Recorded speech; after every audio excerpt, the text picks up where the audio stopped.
Hey everyone, welcome. I'm going to be talking about the aftermath of Hurricane Melissa in Jamaica.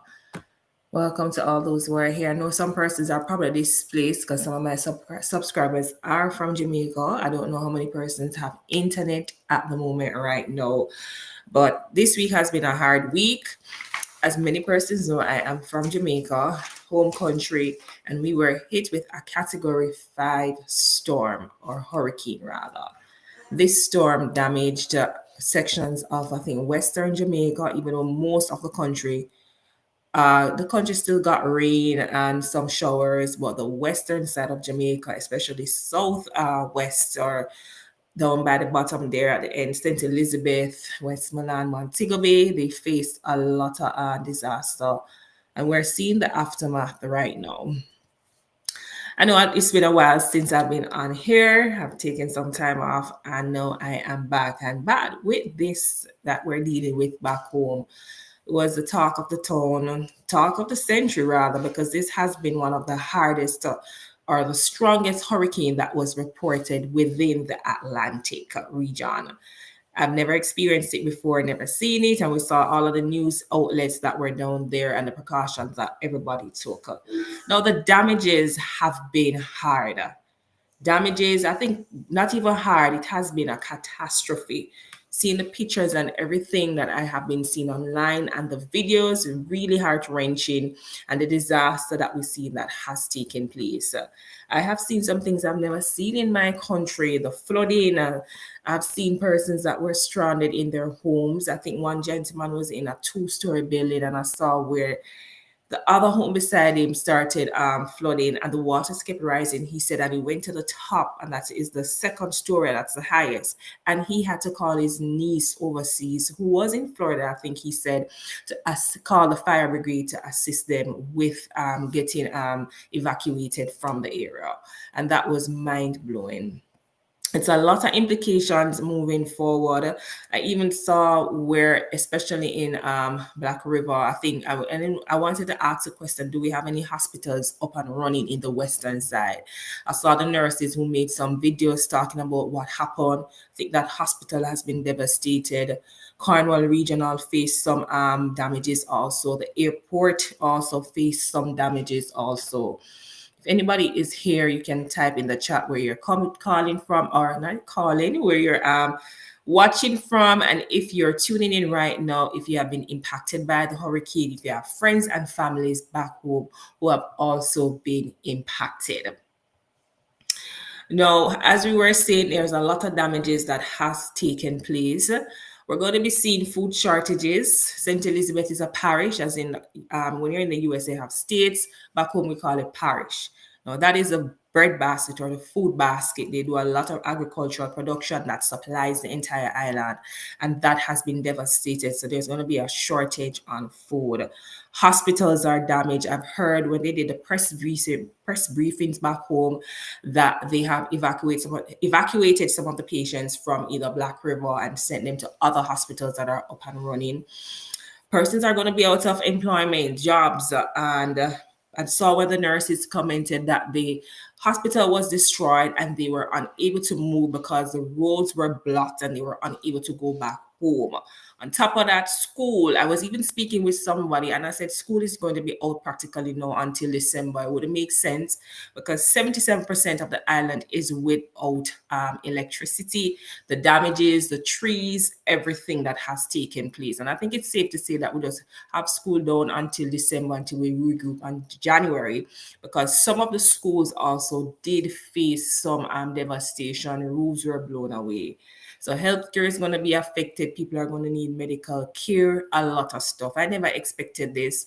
I've weathered storms and hurricanes already, and I've never expected this. Even though they said it was Category 5, I was saying, okay, it may come and it may just brush against the borders and we just feel the outer bands, but it did come. And to me, it was like a whirlwind. I've seen the roads complete, people cut off from the communities, the landslides, everything. They have declared it a disaster zone as by the Prime Minister. As you say, it's a catastrophe. I don't know how many years it's going to take for the country to come back from this. especially those who are affected down by the western side with the airports, all of that. They did say that they're going to open the airports today. However, this morning, that's why I jumped on live today. It was impressed on me to talk about how can we give back. I know that they stated that we can give back through supportJamaica.gov and some other grassroots agencies that are there that have been on the ground and helping Jamaica. But some colleagues of mine were nurses, and it was impressed on me, and I saw a couple nurses commenting like, how can we give back? What can we do? This is our home country. We have worked in the healthcare system, and we know that they may have faced some displacement and they need help with healthcare. How can we give back? So I have been looking and searching to see if there are any organizations that are organizing and mobilizing nurses or healthcare providers to go back at the moment and assist. I haven't seen any. And our colleagues, we were all talking that we need to come together as nurses, as healthcare providers. It would be good if we can come together to give some support back home, whether it's medical supplies, food, and giving back or volunteering to help those that are displaced at the moment. Speaking wise and based on what I am seeing on the ground, I do not believe that the government alone of Jamaica can do this. I do not believe, based on the magnitude of the damage that I am seeing, and this is just basically what they have seen and the places that they have gone to. I've heard people talking about some parishes not being seen as yet and being talked about as yet, some community cut off. I strongly believe that it's going to take a community effort, a country effort, and a government effort to help in Jamaica right now. So I was talking about how can we give back, because a couple of nurses, like a group of nurses, we were talking this morning and we are asking about if there is any mobilization of healthcare workers that are in the diaspora, because a lot of nurses have been reaching out to me and asking, where can we go? We want to give back, whether it's either to help with food, whether it's either to go back and offer our services. And nobody made mention of pay or anything. They're willing to drop everything right now, go back home, and to help those that are displaced back home. So if you're watching this and you're a part of an organization that does this and you're planning to do this, shoot me a message, because people are interested, especially healthcare workers overseas, and they want to give back. We have seen the devastation. I was asking the question this morning when we were talking, like I didn't get much information, but I was asking, is there any hospital in the western side that is up and running at 100%? I've heard they talked about that they evacuate some of the patients from Black River, I think, hospital to other places, but we're asking about that. So nurses and healthcare providers at the moment, they're interested, want to offer their services. They're in the diaspora and they want to give back in one way, shape, or the other. So if you know of any organizations, any missions that are going back, shoot me a message so I can pass this on to other persons that are members of the diaspora and want to give back. So if you're just joining and listening, we're talking about the aftermath of Hurricane Meliss that took place in Jamaica recently, this week, a couple days ago, a day or two ago, and it was a catastrophe, very devastating and very heartbreaking to see the impacts that it has caused. I don't know how and when we'll come back from this, because we just recovered from Beryl recently, and that happened in the same pathway down the southwest, and that is St. Elizabeth, Manchester, Westmoreland. I don't know, Montego Bay got most of it, or St. James. And now the hurricane comes again at a category 5, stronger than Beryl. I think Beryl was a category 3 or 4. And now we have this big devastation taking place. I'm happy to see the level of support that Jamaica is getting, but please do not forget or support our sisters and brothers in Cuba that are facing the storm right now.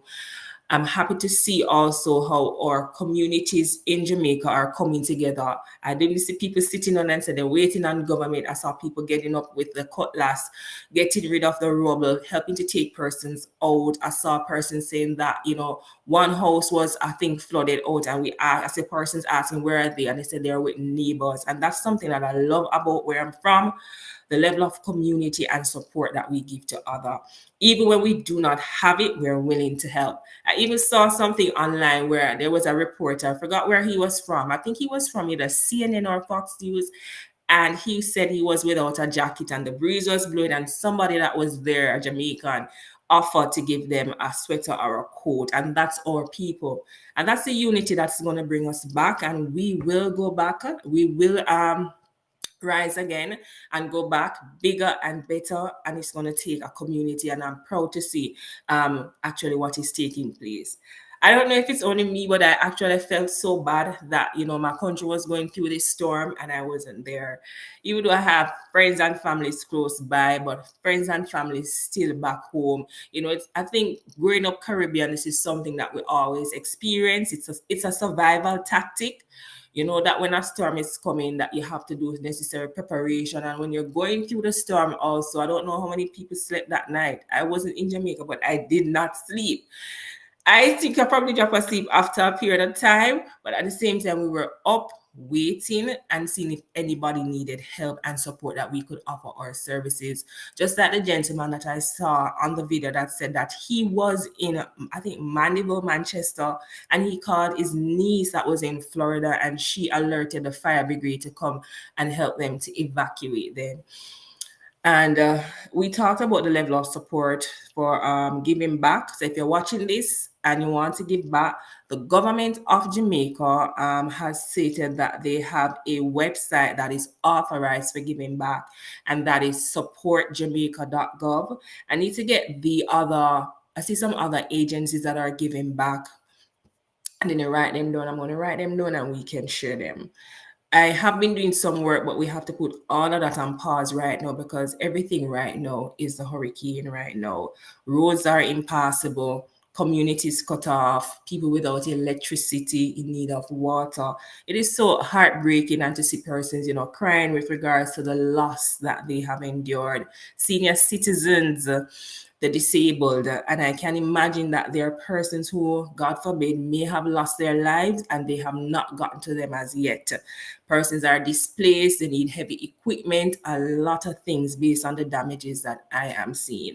I'm right here now and I'm saying to myself, Lord, I just want to go back home. Everything is good my side, but just to offer support and help. And that is our nature.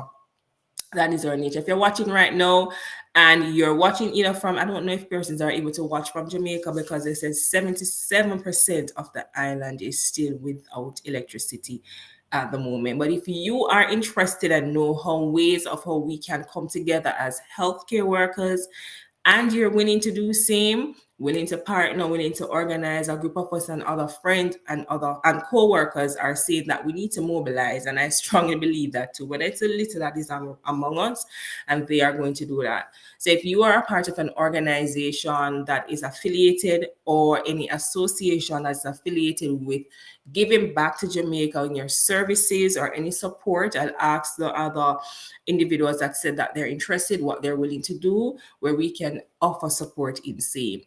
I think I read on social media earlier today, a colleague of mine was asking, how can nurses who are in the diaspora give back, but they want to make sure that their licensing is up to date, and how the Nursing Council of Jamaica can assist with same. I don't know if they have that support, and I don't know if they have light, or if they're in the offices and can offer that support to nurses that are in the diaspora for same. However, I won't be on here too long, guys. I will just pop in with this live. I may have another live coming up next week where we can talk further, and any updates with same I'll give to you guys. On top of that, I do have some videos coming out. I don't want to put out any of those videos now. Everything just has to be centered on what is happening right now and the displacement that is happening in Jamaica. I don't want to be regarded as tone deaf. We have to learn to read the room. Read the room right now. All right. So thank you, everyone, to everyone that tuned in, and to everyone that will be able to watch this video. Please remember, if you're affiliated to any organizations, association that is giving back and mobilizing healthcare workers to go back home, you can send me a DM or shoot me a message. And please remember to follow on all socials. I did share this on Instagram. I haven't shared it on TikTok as yet. So let's see, and I'll keep you guys posted and updated, and keep our brothers and sisters in Jamaica and also Cuba, as the storm is there and now heading to, I think it's Bahamas and then Bermuda. And let's keep them in our prayers as we navigate this unprecedented time for our countries, especially in the Caribbean. All right, so thank you guys for watching, and I'll see you in a next live.